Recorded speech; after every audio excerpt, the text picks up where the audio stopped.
Sekarang kita masuk ke hadis. Apakah tobat itu harus di Mekah? Apakah harus sepertiga malam terakhir? Ini ada orang berpikir tobat harus di Mekah. Kan biasanya artis-artis tuh ya, zaman-zaman dulu masih rame umroh-umroh. Sekarang kan udah sulit. Dia mungkin berpikir Tuhan di Mekah sama Tuhan di sini beda kali. Padahal sama aja. Malam, siang sama. Disebutkan dalam hadis. Kalau di kitab ini hadis ke-17.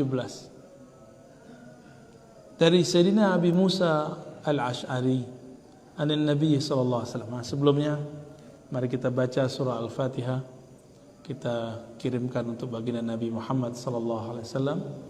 Dan pengarang kitab ini Al-Imam An-Nawawi ya, Abu Zakaria Yahya ibn Sharaf An-Nawawi. Al-Fatihah. A'udzubillahi minasyaitonir rajim.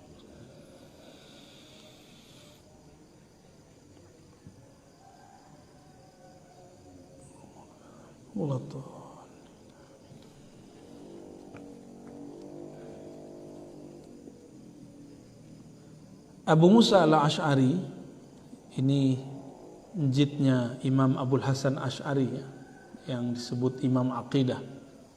Ini kakek buyutnya. Dari Nabi SAW bersabda. Nah, Nabi pernah menjelaskan apakah mesti siang, mesti malam, tidak. Inna Allah Ta'ala yabsutu yadahu bil-layli liyatuba musi'an nahar. Liyatuba musi'un nahar. Sesungguhnya Allah Ta'ala yabsutu yadah.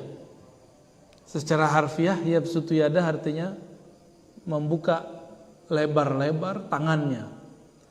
Tapi kan kita nggak boleh membayangkan tangan Allah.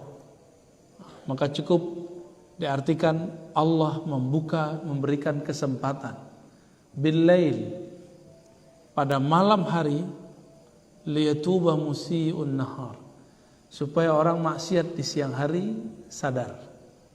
Gitu. Tobatnya malam hari. Wa yabsutu yadahu bin nahar yatuba musi'un laili hatta tatlu'a asy-syams min maghribiha. Begitulah selanjutnya Allah buka kesempatan rahmatnya pada siang hari supaya yang bermaksiat di malam hari pun sadar. Dan itu berlaku sampai terbit matahari dari barat. Ya, berarti sampai kiamat. Sampai kita sakaratul maut. Man taba qabla an tatlu'a asy-syams min maghribiha taballahu alaihi. Ya, selama belum sakaratul maut ya, belum terbit matahari dari barat, maka Allah terima taubat. Disebutkan di hadis berikutnya, innallaha yaqbalu taubatal 'abdi ma lam yugharrir. Allah terima taubat hamba selama belum sampai nyawanya di yugharrir. Yugharrir itu orang yang ngos-ngosan karena sakaratul maut. Baru kemudian masuk ke hadis yang panjang ya, Zur bin Hubeish. Tapi ini nggak usah kita baca. Nah, ini masuk ke kisah yang sudah biasa kita dengar. Ada satu kisah yang sudah biasa kita dengar mengenai orang yang membunuh 799 orang lalu kemudian dia datang kepada orang soleh. Ini kita bacakan hadisnya. Mungkin selama ini dengar dari ustadz, sekarang ini loh hadisnya ya. Ini ada dalam Sahih Bukhari dan Muslim, kalau di kitab Riyadhus Shalihin hadis nomor 20. An Abi Sa'd bin Malik bin Sinan Al-Khudri. Dari sahabat Nabi Abu Sa'id Al-Khudri, anna Nabi Allah sallallahu alaihi wasallam, Nabi Allah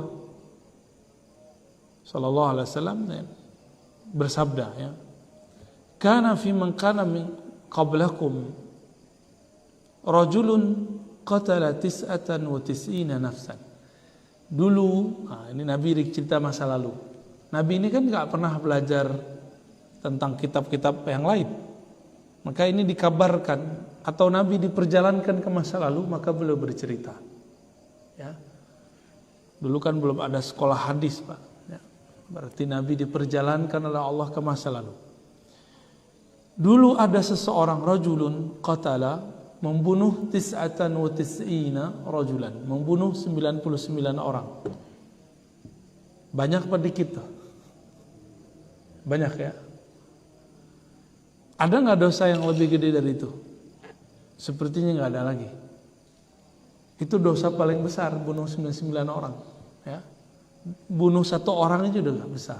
Ini dia bunuh 99. Fasa'ala an a'lamin ahli al-ardi fadalla ala rahibin. Lalu dia bertanya kepada orang tempatan, adakah rahib, adakah pendeta, adakah ulama yang bisa menunjukkan jalannya untuk tobat? Fadalla ala rahibin. Lalu ada yang menunjukkan kepada dia mengenai seorang rahib. Nah, rahib ini orang yang tidak menikah, setiap hari puasa, makannya juga sangat sederhana. Ini disebut rahib. Jadi nggak ada apa-apanya Ustadz, imam masjid itu nggak ada apa-apanya, ya. Muazin nggak ada apa-apanya, pengajar-pengajar, kiai-kiai kita banyak bininya. Ya. Ini nggak ada bininya nih. Ya, rahib ini la yatazawwaj, tidak pernah menikah. Fa'atahu, lalu dia datang kepada si rahib, lalu mengatakan innahu qatala 99 nafsan fahal lahu min taubah. Jadi ada yang nunjukin kepada dia, wahai tuan rahib, wahai pendeta, wahai orang suci, kira-kira begitu. Ini orang datang mau bertobat, dosanya bunuh 99 orang. Fahal lahu min taubah, apakah masih ada kesempatan bertobat? Faqala la, kata si rahib, enggak. Berarti si rahib ini udah jadi panitia surga ya. Coba lihat. Jadi di riwayat lain itu si rahib ini mengatakan, 99 orang? Gitu. Jadi ternyata dalam kitab Taurat lama itu disebutkan, dan itu tertulis lagi di surah Al-Maidah, siapa yang membunuh seseorang maka khalidan mukhalladan, kekal abadi di dalam neraka. Ada teksnya ya. Si rahib ini pintar baca kitab, dihafal kitab Taurat, tahu dalil. Cuma dalil yang dia baca baru dalil yang tertulis, belum dalil yang tidak tertulis. Nah, banyak nih panitia-panitia surga neraka ini sekarang kerjaannya baca teks yang tertulis. Dia tidak baca teks yang tidak tertulis. Faqatalahu faqamula bihi mi'atan. Mendengar begitu, kalau bisa bunuh 99 orang itu jawara nggak tuh? Jawara ya. Maka ketika ada orang mengatakan tidaklah diterima tobatmu, yang ngomong begini langsung dia sabet, ya, langsung jiwa jawaranya keluar, melayanglah samurainya, pedangnya, terbunuhlah orangnya, ya. Maka lengkaplah jadi berapa orang? Faqaumula bihi mi'atan. Maka lengkaplah jadi 100 orang. Adakah dosa yang lebih besar dari itu? Seumur-umur saya membaca kisah orang maksiat, itu nggak ada yang lebih besar dari ini. Kecuali di zaman abad-abad sekarang ya, ngancurin satu negara cukup pakai bom gitu. Jadi di zaman-zaman sebelumnya nggak ada, paling cuma satu kali sabetan ya 1 orang mati.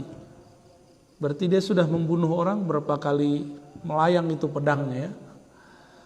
Summa sa'ala an a'lami ahli al-ard. Habis itu sadar lagi. Nah, ada orang-orang begitu. Kalau dia lagi emosi, dia lupa apa aja, maka dia membunuh, merusak apa yang di depannya.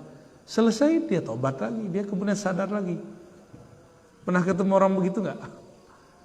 Saya ketemu ada orang suka maling. Maling barang-barang mahasiswa, mulai handphone, duit, fulus, apa semuanya.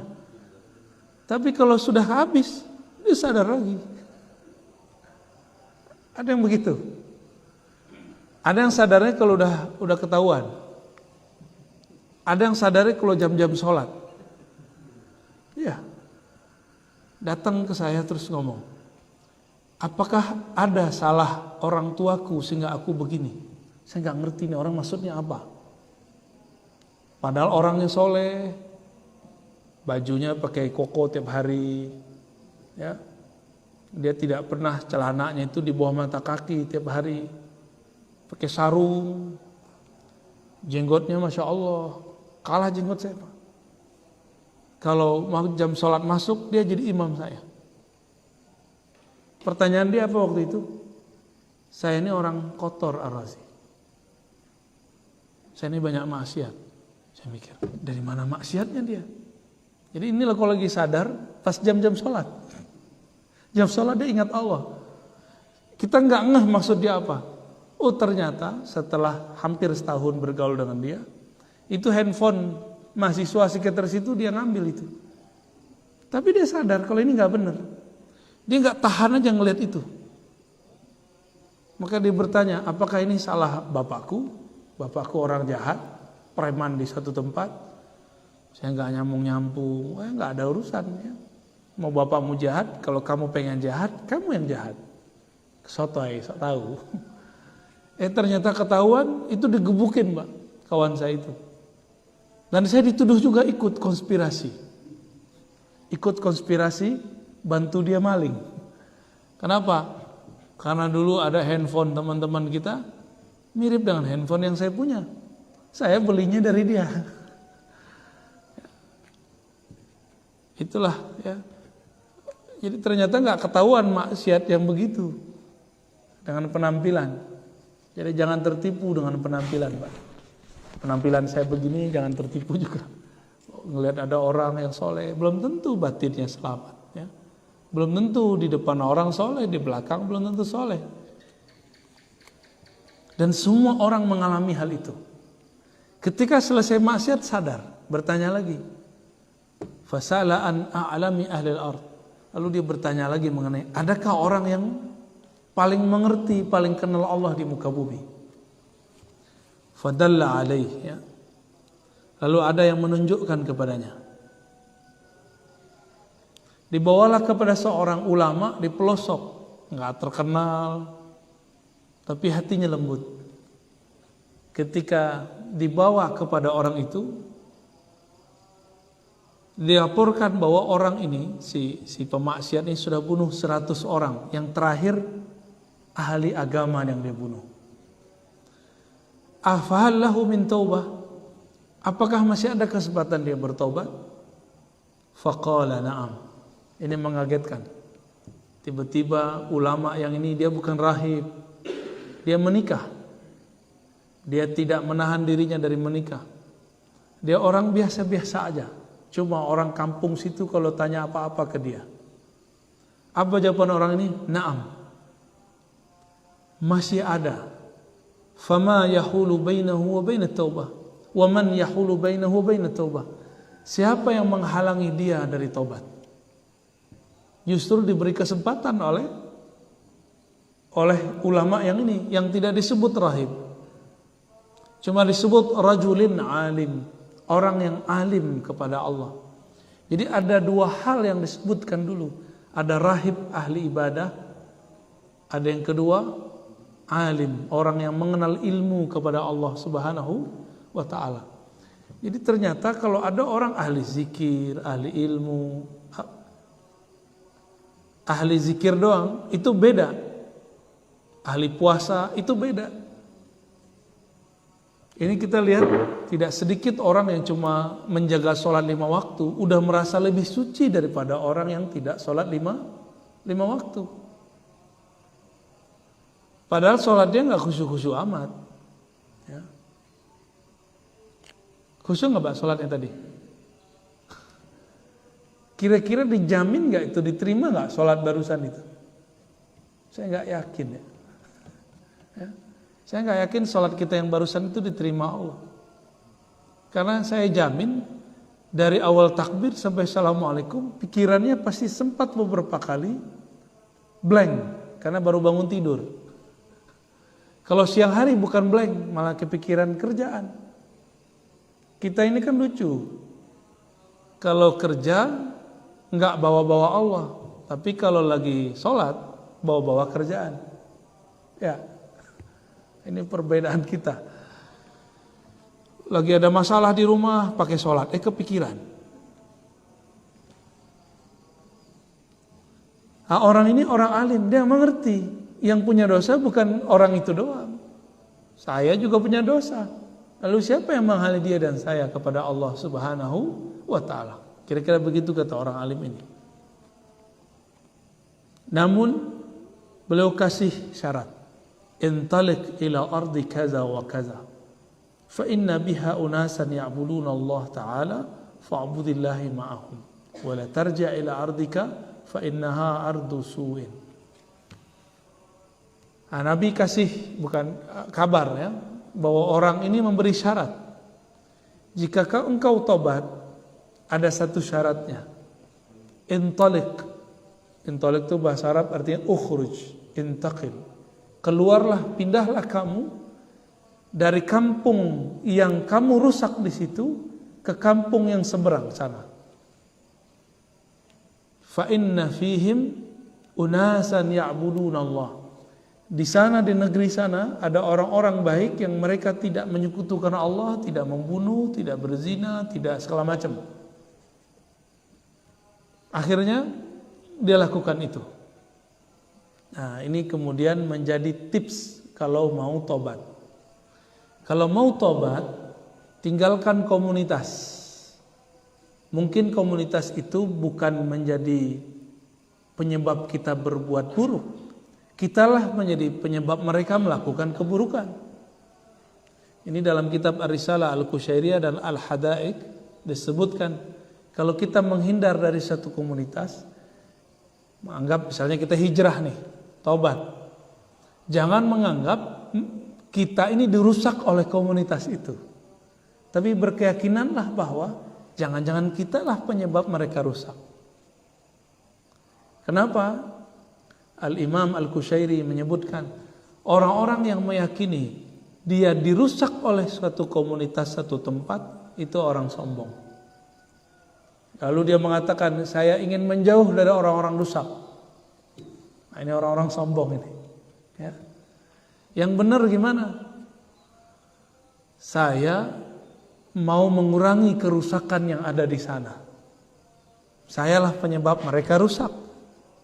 Maka supaya mereka tidak tambah rusak, aku menjauhkan diri dari mereka. Nah, itu yang benar kalau disebut hijrahnya ya.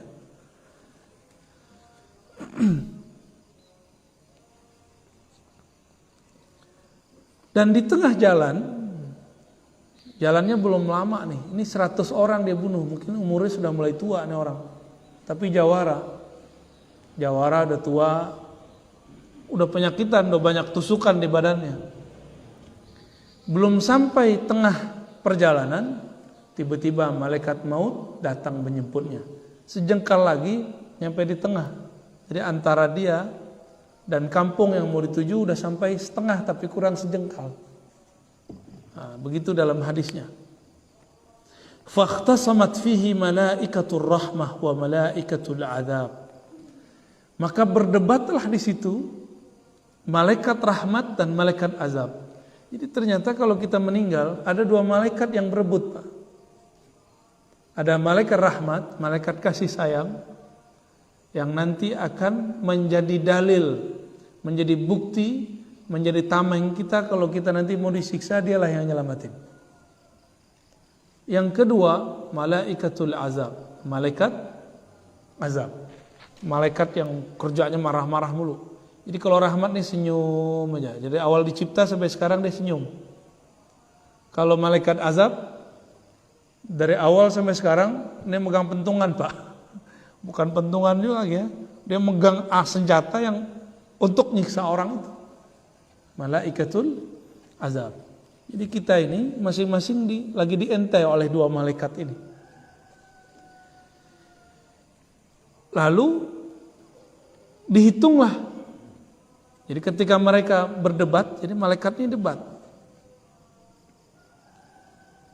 Faqalat malaikatur rahmah, ja'a taiban muqbilan biqalbihi ila Allah. Wahai sahabatku malaikat rahmat. Ini malaikat debat nih. Kayak jaksa penuntut hukum, Pak. Ya. Kalau yang ini yang meringankannya. Semacam lawyernya ya, pengacaranya.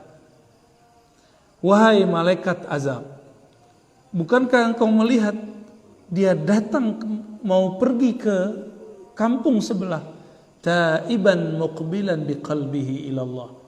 Dia datang bertobat kepada Allah dengan kalbunya, fisiknya belum soleh, belum ada pekerjaan apapun yang dilakukan, belum ada amal solehnya. Yang baru dia lakukan baru berpindah dari kampung yang disuruh oleh gurunya itu yang rusak ke negeri yang kedua. Jadi belum sempat sholat, belum ngapa-ngapain. Fa'atahum wa qalat malaikatul azab innahu lam ya'mal khairan qad. Kata malaikat azab. Jadi malaikat azab ini itu malaikat yang rigid. Hitung-hitungannya hitam putih. Baik, buruk. Innahu lam ya'mal khairan qad. Orang ini belum pernah berbuat baik sama sekali, kata si malaikat azab. Jadi malaikat ini ngotot-ngototan juga, Pak. Kita kalau dengar berisik juga tuh malaikat ya. Fa'atahum malakun fi suratin adami faja'aluhu bainahum ay hakaman. Ini menarik nih. Ternyata malaikat ini terlihat oleh manusia. Jadi dulu di zaman-zaman dulu Allah izinkan dulu malaikat-malaikat itu unjuk gigi depan makhluk. Bahkan lebih dahsyat lagi, Allah kirim manusia sebenarnya dia malaikat. Ini ayat dalilnya. Fa'atahum malakun fi suratin adami. Lalu orang berdua ini, malaikat berdua ini dilerai oleh seorang manusia. Bayangin coba. Tapi sebenarnya dia malaikat. Jadi mungkin saja setiap hari kita jalan, Pak, hati-hati kalau jalan ya, berangkat kerja, pulang pergi. Siapa tahu orang-orang yang kita temui itu bukan manusia, tapi itu malaikat yang Allah serupakan dengan manusia. Itu bisa terjadi. Bahkan mungkin mirip dengan seseorang. Itu sangat mungkin terjadi. Ini dalilnya. Dan ini dalil Sahih Bukhari dan Muslim menunjukkan bahwa Allah jika berkehendak maka Allah izinkan malaikat menyerupai manusia. Dan manusia yang sebenarnya malaikat itu ingin melerai dua malaikat yang sedang berdebat. Faqala qisu ma bainal aradain fa innahu ayyatuhuma kana adna fa huwa lahu. Faqasu fawajaduhu adna ila ardi allati arada faqabadathu malaikatur rahmah. Apa kata orang ini? Jadi hatta malaikat kalau debat butuh pelerai orang ketiga. Apalagi manusia. Jadi suami istri kalau tengkar itu butuh orang ketiga, Pak. Orang ketiga ini bukan yang ngompor-ngomporin, yang netral, yang menginginkan kebaikan. Apalagi tetangga sama tetangga tengkar, teman sama teman, kelompok sama kelompok, mazhab dengan mazhab. Itu perlu ada orang ketiga yang tidak perlu dengan satu atau duanya, tapi menginginkan kebaikan untuk mereka. Apa kata orang ini? Qisu. Hitunglah antara jarak dia berangkat dengan dia mau sampai. Deketan mana? Ke kampungnya atau ke negeri seberang? Sebenarnya kurang ya. Kurang 1 jengkal. Tapi bumi kan milik Allah. Allah memandang ke kalbu manusia. Innallaha yanzuru ila qulubikum. Allah memandang ke dalam kalbu. Di kalbu orang ini dia sudah dekat kepada Allah. Di kalbu orang ini rahmat sudah masuk ke dalam dirinya. Maka Allah lipatlah bumi, dipanjangkanlah sejengkal, dia dekat ke kampung yang dia mau tuju. Apa kata malaikat rahmat? Tuh kan, ini milik saya. Maka dibawalah oleh malaikat rahmat, maghfuran. Dia dibawa dan diampuni oleh Allah Subhanahu wa ta'ala. Jadi jika ada orang bunuh 100 orang, yang terakhirnya ulama yang dia bunuh masih bisa diampuni, masa cuma dosa-dosa kecil nggak bisa diampuni? Ya, cuma beda-beda politik kita ini sudah mulai ramai. Ini sudah mulai ramai lagi nih Pak. Ya, bentar lagi nih udah. Semoga nanti nggak ada lagi, tapi mungkin ada lagi ya. Semoga nanti kita tambah dewasa, gitu aja lah ya. Cuma beda dikit, beda politik. Ini orang udah bawa-bawa agama. Padahal di zaman Rasulullah nggak ada nyoblos-nyoblos. Ya. Maka coblos-mencoblos, partai-partai, pilihan-pilihan itu nggak pernah ada di zaman Rasulullah. Berbeda dalam hal ini boleh-boleh saja. Ya.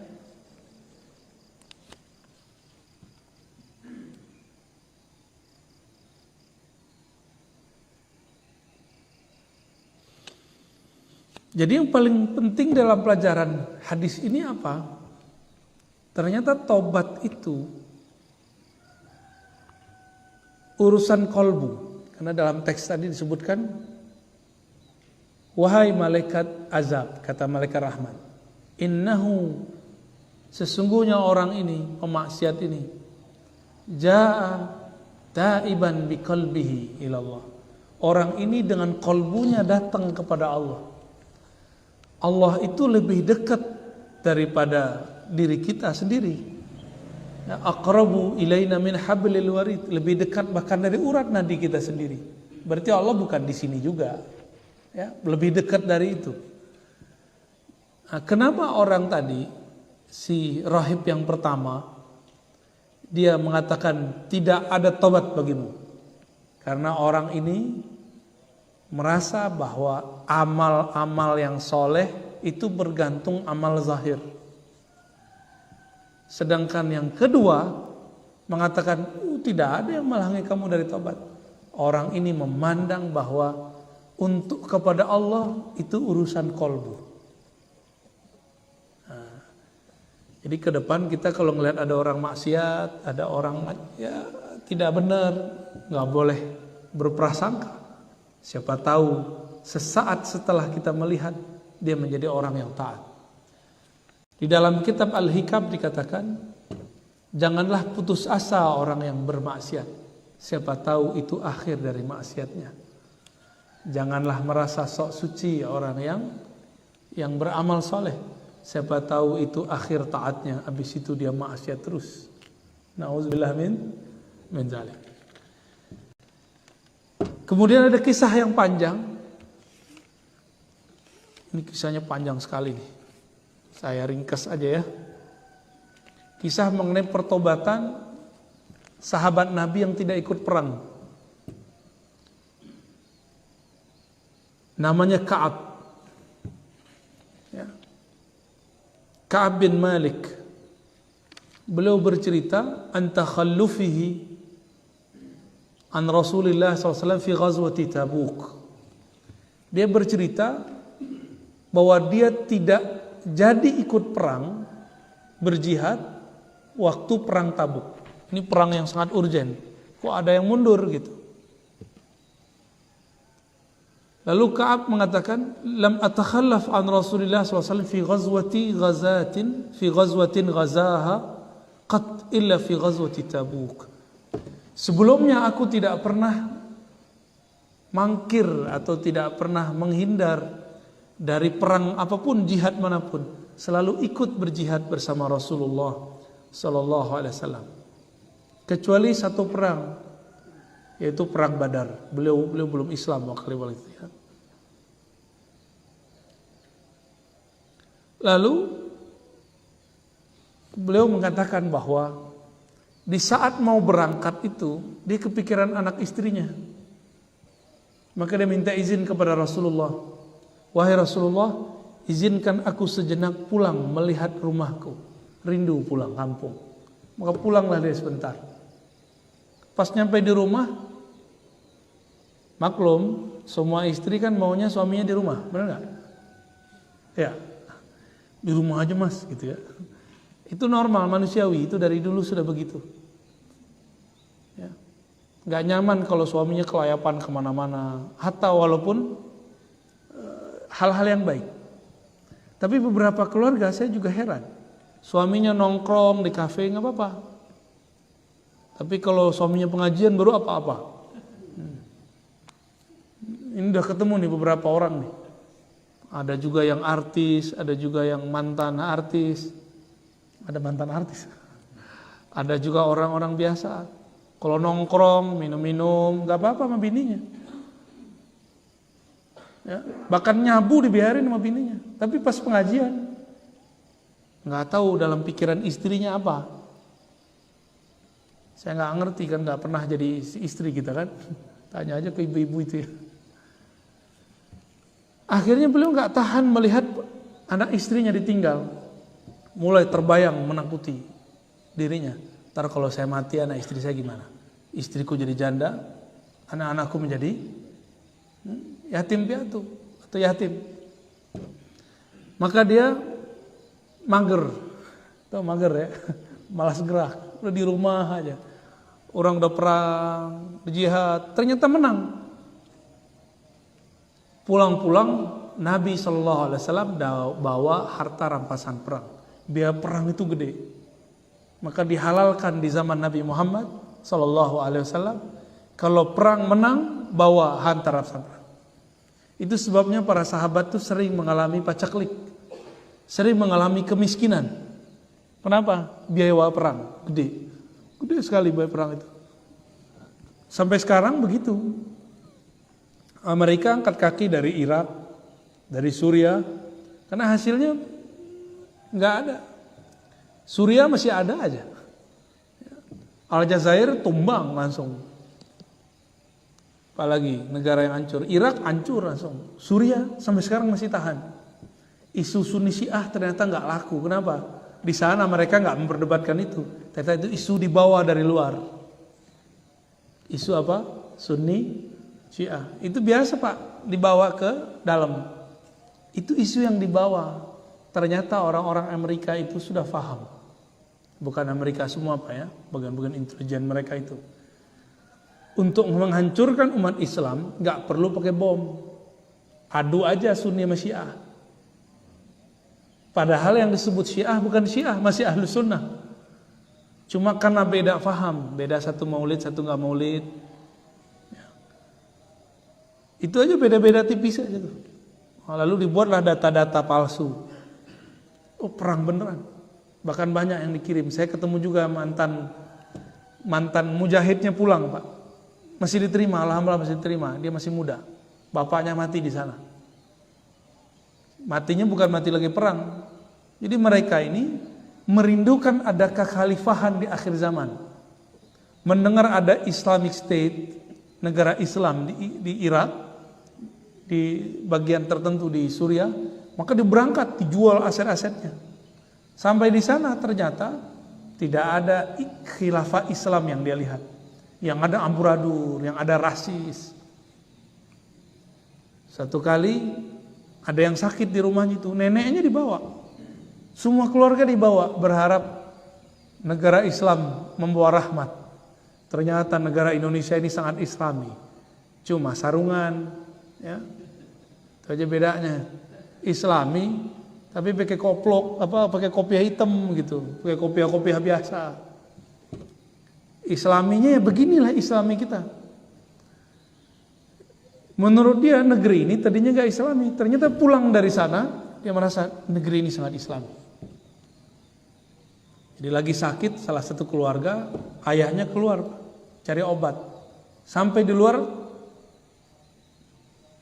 ditembak, tidak tahu siapa yang nembak. Pulang-pulang cuma namanya. Jadi udah sehari nggak balik-balik, keluarlah anaknya, ternyata bapaknya terkapar nggak jauh dari situ. Udah mati. Nauzubillah min dzalik.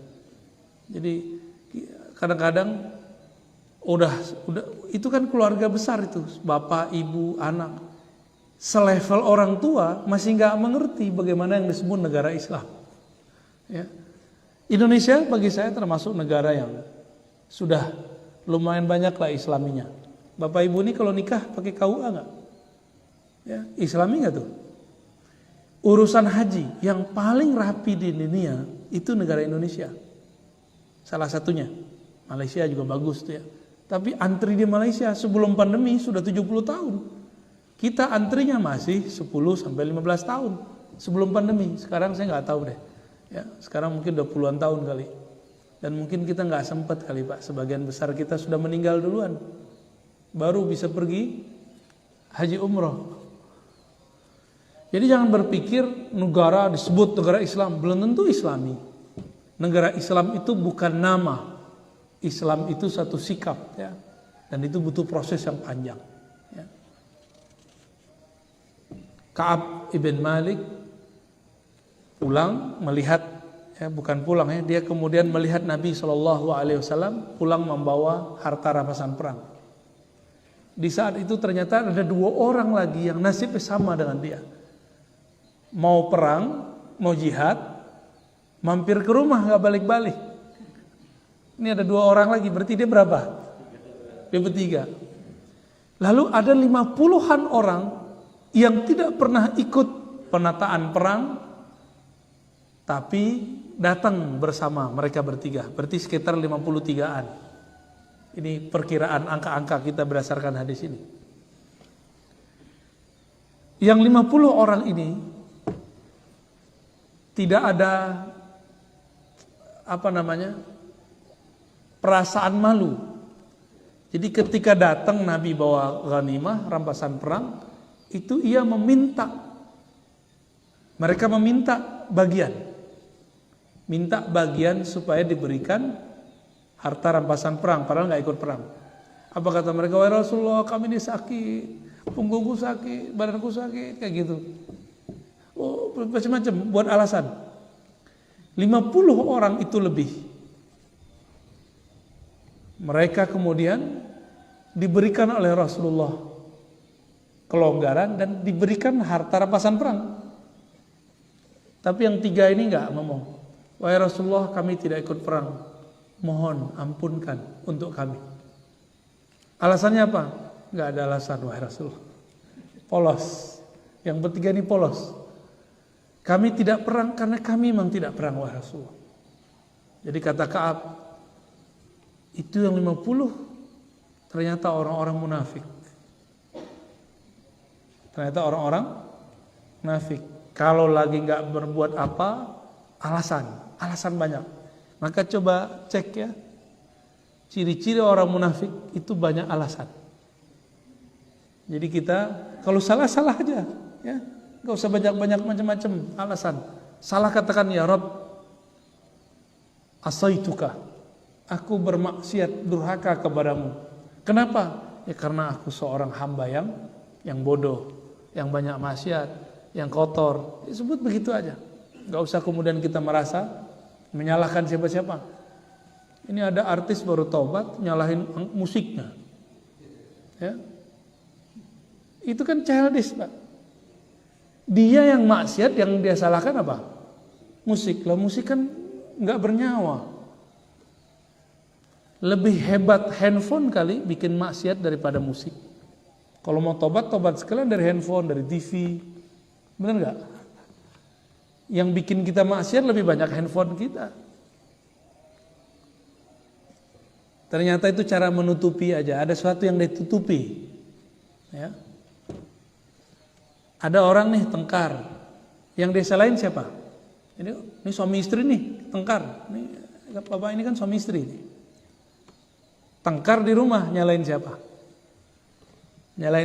Pasti nyalain pasangan. Itu childish itu, ya. Udah tua, udah berubah, masih nyarahin bini. Istrinya nyarahin suaminya. Itu childish. Orang kalau lagi tengkar itu tiba-tiba jadi anak-anak, ya. Dan secara psikologi orang kalau lagi tengkar nggak akan pernah mendengarkan kata-kata orang yang dia lagi sekolah itu. Jadi nggak bisa masuk. Itulah dalilnya kenapa mesti ada orang ketiga. Ka'ab bin Malik mengatakan, lalu Nabi bersabda, ya sudah, tunggulah ketentuan Allah kepada kalian bertiga. Adapun yang 50-an orang tadi, seperti tidak ada masalah. Mereka mengira Rasulullah tidak dapat wahyu, tidak bisa mengetahui isi hati orang dengan izin Allah. Rasulullah mengerti, tapi Rasulullah tidak boleh berhukum kecuali dengan hukum zahir. Jadi kita ini tahu isi hati orang, kita nggak boleh menghukumi isi hati orang. Ini Rasulullah adabnya begitu. Akhirnya 3 orang sahabat ini dipisahkan dari istrinya dan tidak disapa. Mulai dari hari pertama Nabi mengatakan tunggu ketentuan Allah untuk kalian. Ternyata wahyu belum turun-turun. Apa kata Ka'ab? Aku masih menguatkan diriku datang ke masjid. Di masjid tidak ada satupun yang jawab salamnya.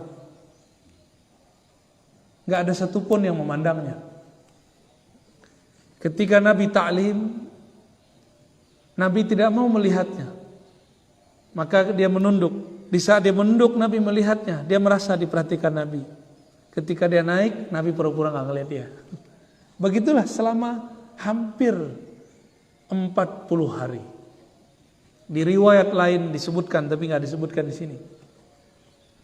Ka'ab ini didatangi oleh utusan kaisar atau raja Persia, kaisar Rom atau raja Persia, diminta untuk menjadi panglima di kalangan mereka. Itu surat datang, itu hari ke-40. Surat datang, dia baca, langsung dia robek. Untuk apa aku ikut memerangi Rasulullah yang sudah aku tunggu sekian hari? Ya. Maka dia robek. Di saat dia robek, terbukalah pintu langit, turunlah wahyu kepada Rasulullah Sallallahu Alaihi Wasallam, dan taubat beliau pun diterima. Ya. Faji'tu amsi hatta jalastu baina yadayhi, ya, sampai akhir. Dan dikatakan bahwa Allah menerima taubatmu wahai Ka'ab. Dan di sini terlihat bahwa taubatnya para sahabat dulu rata-rata satu dosa 40 hari taubat. Dulu. Ini ganti tuker dari masa Sayyidina Musa, Bani Israel, kalau keliru salah bunuh diri. Kalau di zaman Nabi Muhammad SAW dikasih kesempatan 40 hari. Ini zaman sahabat. Lalu turunlah ayat itu, laqad taballahu 'alan nabiyyi wal muhajirin wal ansar alladzina ittaba'uhu fi sa'atil 'usrah. Ya. Ada 3 ayat, bahkan 5 ayat turun surat At-Taubah. Nah, berdasarkan ayat ini Allah kemudian menerima taubat daripada Ka'ab dan 3 orang yang bersama dengan dia. Bahkan disebutkan wa 'ala salasatil ladzina khulifu, ya. Bahkan terhadap 3 orang yang membelot tidak ikut berperang, itu diterima taubatnya. Cuma 40 hari enggak disapa, dipisahkan dari istri, dipisahkan dari anak. Kalau ngomong enggak boleh dijawab. Dikucilkan. Gimana kira-kira?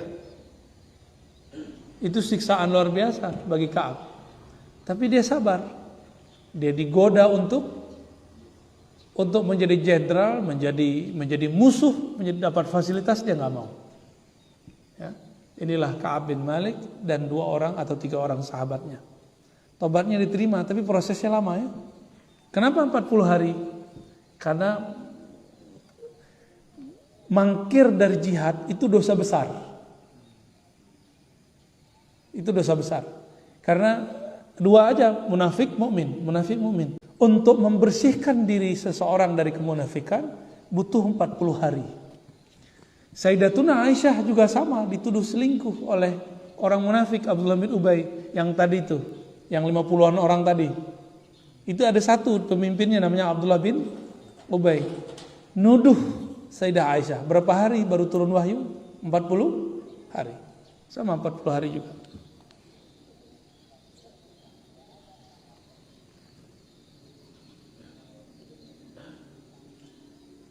Dan dikatakan lau anna libni adam wadiyan min zahabin ahabba ay yakuna lahu wadiyani wa lam yamla fahu illa turaba yatubu Allahu ala man ta'.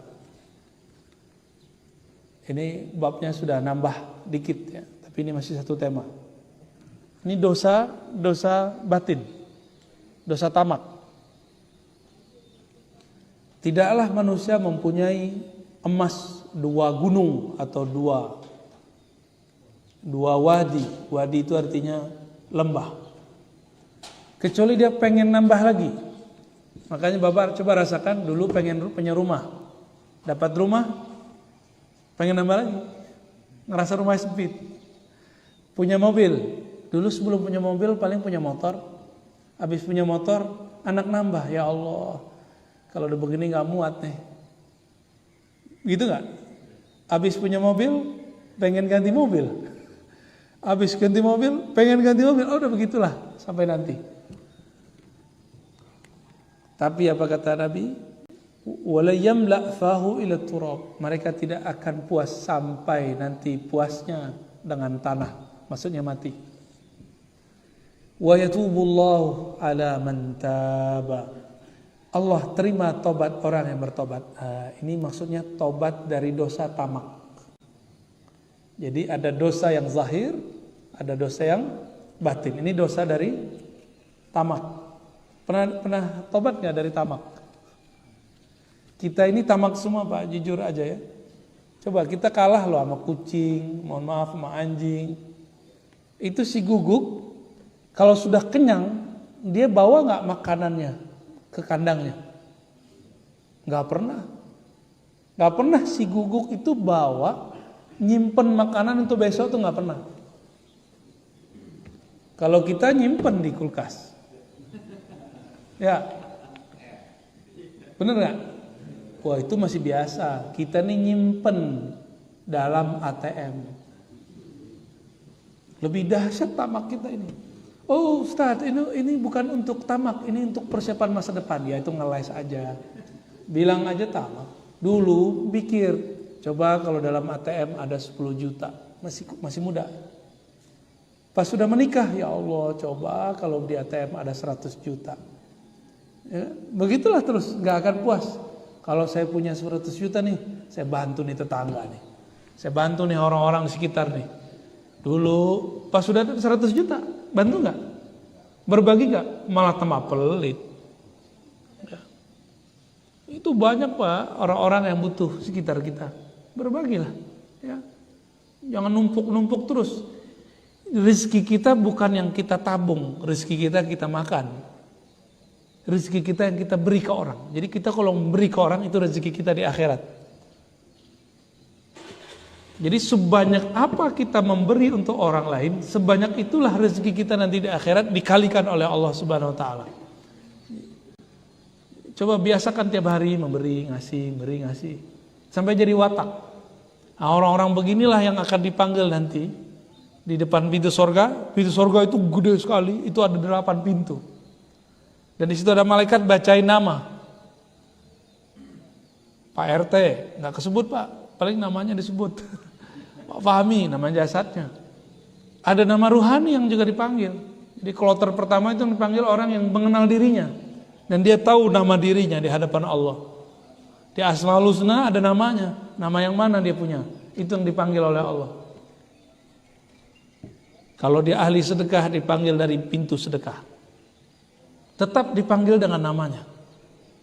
Jika dia ahli sholat dipanggil dengan sholat. Tapi saya yakin ini sholat kita nih gak pantas itu dipanggil nih. Ya, sholatnya gak khusyuk soalnya. Ya. Yang khusyuk itu Sayyidina Abu Bakar As-Siddiq. Dia paling tulus, sholatnya paling khusyuk. Semua hartanya diserahkan ke Nabi untuk perjuangan Nabi Sallallahu Alaihi Wasallam. Ada gak orang begitu sekarang? Gak ada. Kita ini kalau punya guru, punya syekh, punya kiai, kita bantu sebentar aja, kita udah ngerasa berjasa. Ya, belum apa-apa, baru mau bangun pesantren, baru mau bangun ma'had, terus udah bilang, ntar kalau ada gedung nama saya ya, ntar nama mbah saya ya. Belum berbuat sudah mulai begitu. Belum ada jasa apa-apa. Nanti kalau gurunya butuh apa, kita curiga kepada guru kita ya. Ini guru nih nggak pernah merasa puas nih. Kebalik dia ngomong. Ya.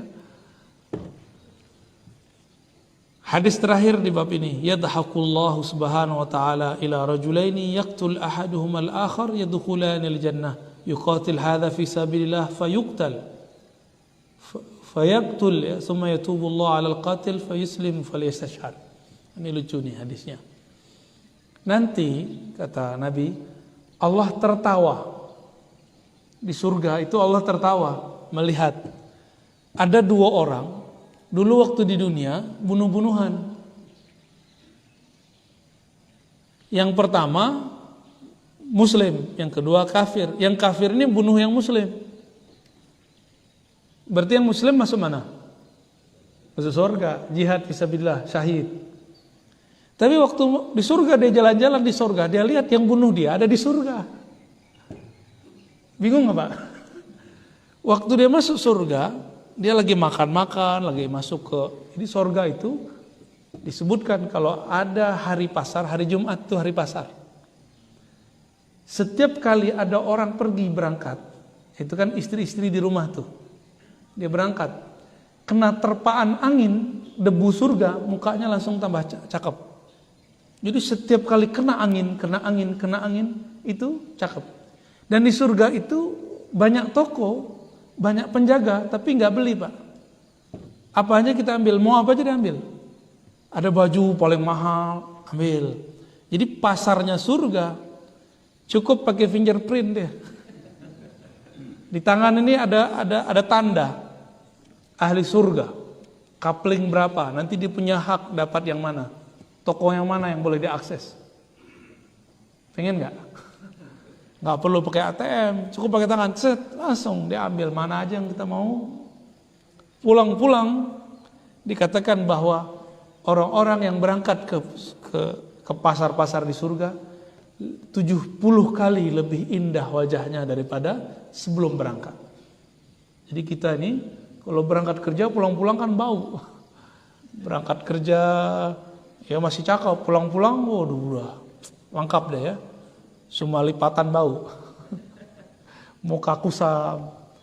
Tapi nanti kalau dari surga nggak ada, keringat pun harum bau kasturi, bau parfum yang paling harum di dunia. Kalau ada parfum Prancis paling mahal, paling harum, karena setetes tahannya bisa seminggu. Nah, ini bisa tahannya bertahun-tahun. Itu di surga. Pas lagi main-main di pasar surga, ternyata ada orang yang dulu bunuh dia. Lah, kamu yang bunuh saya dulu katanya. Apa kata Nabi? Betul. Yang pertama Muslim. Yang kedua ini seorang yang kafir. Dia setelah yang Muslim ini terbunuh, dia tobat, dia syahadat. Dia kemudian meninggal dalam keadaan Muslim, beramal bahkan sama seperti orang yang dia bunuh. Maka Allah tempatkan mereka di satu tempat yang hampir sama di surga. Ini nanti ini ada yang sakit hati sama tetangga tuh ya, meninggal. Tetangganya tobat. Pas masuk surga, barengan lah. Ini dulu yang nyakitin gua nih. Bisa ketemu begitu ntar ya. Nah, semoga kita ditempatkan Allah nanti di surganya, dibebaskan dari nerakanya. Semoga keluarga kita, anak-anak, cucu semuanya, ya tetangga-tetangga kita dibebaskan dari siksa neraka. Jangan cuma doakan diri sendiri, doakan juga tetangga, doakan guru-guru, kawan-kawan, orang-orang yang ada di sekitar kita. Amin ya rabbal alamin. Cukup ya? Udah syuruk? Belum?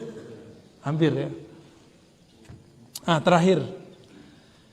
Berdasarkan hadis ini, hadis-hadis dari awal sampai akhir, maka dianjurkan bagi seorang muslim yang taib ilallah, yang punya karakter taubat, untuk membaca istighfar dan bertobat mengaku kesalahannya setiap hari 70 sampai 100 kali setiap hari.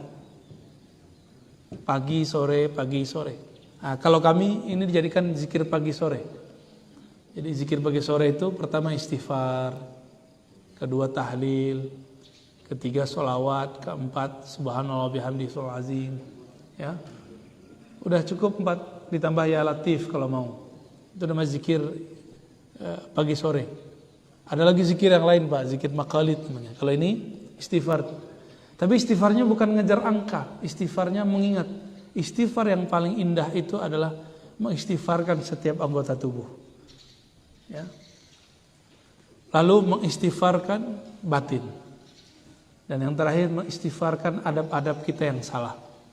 Mengistighfarkan ibadah-ibadah kita yang tidak maksimal. Karena ibadah kita ini saya yakin tidak ada yang maksimal. Itu juga perlu diistighfarkan.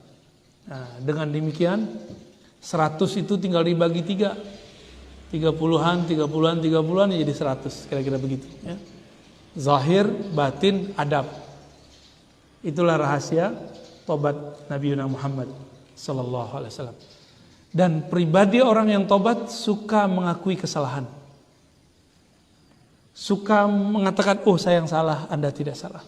Jadi kalau kita di jalan, kita disalib orang atau kita nyalib orang, walaupun dia yang salah tapi kita yang minta maaf, berarti pribadinya sudah pribadi taubat. Jadi taubat itu bukan ngomong astagfirullah, astagfirullah, astagfirullah, itu ngomongan. Taubat itu karakter. Seperti Ka'ab bin Malik tidak cari-cari alasan ketika dia memang salah. Ya. Nah, semoga karakter taubat ada pada keluarga kita, ada pada anak, ada pada istri, pada suami. Amin ya rabbal alamin. Kita tutup kajian ini dengan baca kafarah majlis. Subhanakallahumma wa bihamdika asyhadu an la ilaha illa anta astaghfiruka wa atubu ilaik. Assalamualaikum warahmatullahi wabarakatuh.